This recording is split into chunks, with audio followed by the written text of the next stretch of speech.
I want to tell you a story about one of the most important patients in neuroscience history, a man who taught us how human memory actually works. His name was Henry Molaison, but for 50 years he was known simply as HM.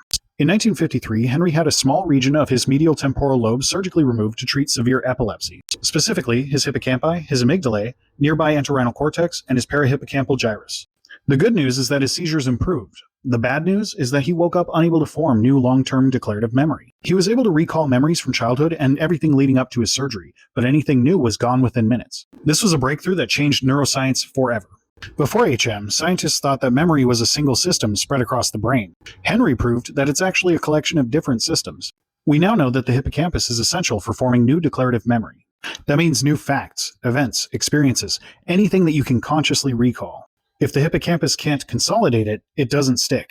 But here's the kicker, his other memory systems survived. You see, Henry's procedural memory, his habits, and motor learning still worked fine. In one famous experiment, Henry had to trace shapes while looking into a mirror, and he got better at it day after day, even though he had no memory of ever having done it before. This showed that procedural learning depends on the basal ganglia and the cerebellum, not the hippocampus. Henry's role was vital in understanding the neuroscience behind memory, and here's a few things that we learned from him. The first thing is that we learn that the hippocampus encodes new experiences. Secondly, the entorhinal cortex acts as a major input and output hub for memory circuits. The third thing is that the amygdalae are important for emotionally tagging memories. Number 4 is that it's the cortex that's important for long-term storage. Lastly, it's the basal ganglia and the cerebellum that are important for learning new motor skills and forming new habits. His case literally created the field of modern memory research, and without HM, we wouldn't have any understanding of Alzheimer's mechanisms, PTSD encoding, or learning disorders. None of it. But Henry was so much more than just a case study. He was known for being kind, cooperative, and having a great sense of humor.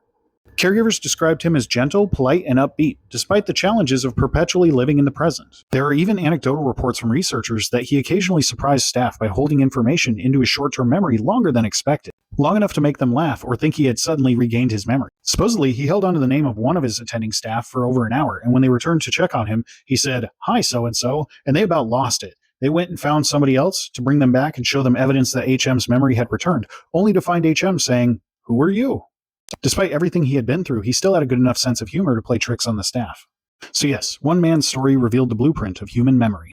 So let's all remember Henry Molaison, not just for permanently advancing the field of neuroscience, but also for helping us to learn about ourselves. If you find Henry Molaison's story as amazing as I do, hit the follow button and drop a comment down below telling me what memory fact surprised you the most.